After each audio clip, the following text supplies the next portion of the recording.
এই দেখো আমি চুল কেটেছি। এই দেখো কেমন লাগছে বলো তো। আমি কত সুন্দর চুল কেটেছি, চুল কেটেছি, চুল কেটেছি, চুল চুল কেটেছি, চুল কত সুন্দর চুল কেটেছি। এই দেখো, এই দেখো, এই দেখো, এই দেখো, এই দেখো, এই দেখো, আমি কত সুন্দর চুল কেটেছি। কেমন লাগছে বলো তো। আমি এত সুন্দর চুল কেটেছি। আমি হলাম জিমি পাগলি, তোমাদের জিমি পাগলি। এই দেখো আজকে আমি চুল কেটেছি গো, চুল কেটেছি গো, আমি চুল কেটেছি।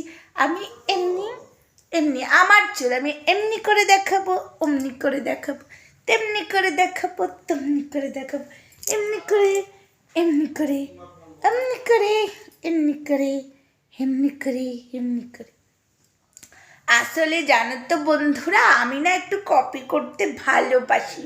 তোমাদের ঝিমি পাগলি তো সবসময় কপিই করে। আমি কেটেছি ওই যে দিশানি চুল কেটেছে না আমার, ওই যে যে আমার সতীন সতীন, আমি তো ঝিমি, আমার সতীন চুল কেটেছে, তাই আমার সতীনের দেখে দেখে আমি চুল কেটেছি। আমি কপি করতে ভীষণ ভালোবাসি বন্ধুরা। আচ্ছা বন্ধুরা, আমার এই চুলটা কত সুন্দর হয়েছে না। এমনি করে, এমনি করে, এমনি করে, এমনি করে। দেখো দেখো দেখো, চুল কেটেছি, চুল কেটেছি, চুল কেটেছি, চুল কেটেছি, চুল কেটেছি, চুল কেটেছি, চুল কেটেছি, চুল কেটেছি, চুল কেটেছি, চুল কেটেছি, চুল কেটেছি। আচ্ছা তার আগে বলি হাই ফ্রেন্ডস, সোমা ওয়ার্ল্ডে তোমাদেরকে অনেক অনেক স্বাগত আর অনেক অনেক ভালোবাসা। চলে এসেছি আবার আরেকটা ভিডিও নিয়ে। হ্যাঁ, এমনিভাবে অমনিভাবে ভাই কে দেখায় চুল কাটা। তবে একটা জিনিস কি তোমরা নোটিস করেছো, দিশানি চুল কেটেছে পরশুদিন, তোমরা সবাই দেখেছো। দিশানি চুল কেটেছে, এখন পালবাড়ির মেয়েকেও চুল কাটতে হবে। তাই পালবাড়ির মেয়েও এখন চুল কেটেছি, চুল কেটেছি, চুল কেটেছি শুরু করেছে।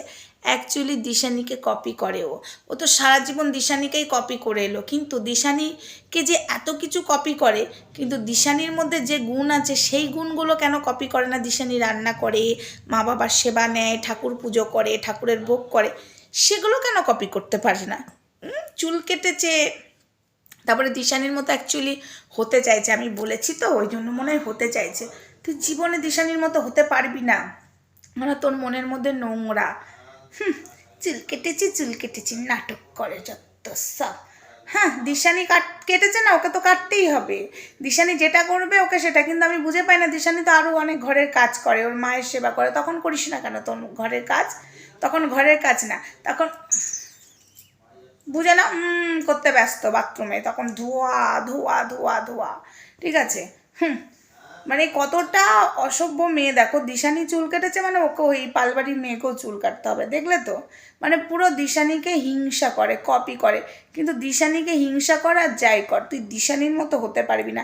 আর দিশানির মতো হতে গেলে তোকে এক জনম হতে হবে, কারণ দিশানি একটা, আর যাই হোক ও কন্ট্রোভার্সির জন্য যা করে না, ভিউজের জন্য যাই করুক, কিন্তু দিশানি একটা ঘরোয়া মেয়ে। ওর মধ্যে ভদ্র সভ্য সব আছে, তোর মতো নোংরামও করে না, আর ওর মাও নোংরা না, তাই না? আমাদের নেকা কাকিমা, আমাদের নেকু কাকিমা নোংরা না, আমাদের নেকু কাকিমা শুধু নেকু নেকু অবস্থায় কথা বলে। এই নেকু কাকিমা তুমি রাগ করো না, আমাদের দিশানিও নেকু, আমাদের কাকিমাও নেকু, শুধু নেকু আমি করতে ব্যস্ত থাকে এরা। কিন্তু এরা খারাপ নয়। কিন্তু দিশানিকে আমি একটা কথা বলতে চাই, তুই যে চুলটা কাটলি, বিশ্বাস কর দিশানি, হ্যাঁ ভালো লাগে মাঝে মাঝে, যেমন আমাদের চুলের গোছ নেই, পরিষ্কার কথা, তাই আমার চুলটাকে আমি কাটি, কিন্তু তোর চুলটা এত লম্বা, আমার চুল খুব বেড়ে যায়। তোমরা সবাই দেখেছো আমার এক বছর, মানে আমি ফেব্রুয়ারির ওই 22-23 তারিখ করে চুল কেটেছিলাম, এতটা ছিল, এখন এতটা বেড়ে গেছে, আমার চুল বাড়ে। কিন্তু দিশানি তুই চুলটা কেটেছিস, আমার লম্বা চুলই ভালো না তো, দেখ, হ্যাঁ তোর ইচ্ছা হয়েছে তুই কেটেছিস, সেটা নিয়ে আমি বলতে জানি, কিন্তু তোর লম্বা চুলটাতে তোকে সেই লাগে, সেই দিশানি। তো যাই হোক, তোকে এখন কপি করছে পালবাড়ির মেয়ে, তোকে কপি করে যদি একটু ভালো শিক্ষা নেয় তো নে, সেটা তো নেবে না। তুই চুল কেটেছিস বলে তো ও মানে ও চুল কেটেছে, বুঝেছিস? তুই যদি অন্য কিছু করিস ও সেটাও করতে যাবে, কিন্তু ভালো গুণগুলো নেবে না। তো যাই হোক, ভিডিওটা এটুকুই ছিল। আমি চুল কেটেছি, আমি চুল কেটেছি, আমি চুল কেটেছি, আমি চুল কেটেছি। আমি নিজেই পাগলি হয়ে যাচ্ছি, জিমি পাগলি। চলো সবাইকে টাটা, ভিডিওটা একটুকুই থাক, আর বড় করবো না, অনেক রাত হয়েছে। Good night, bye bye, tata.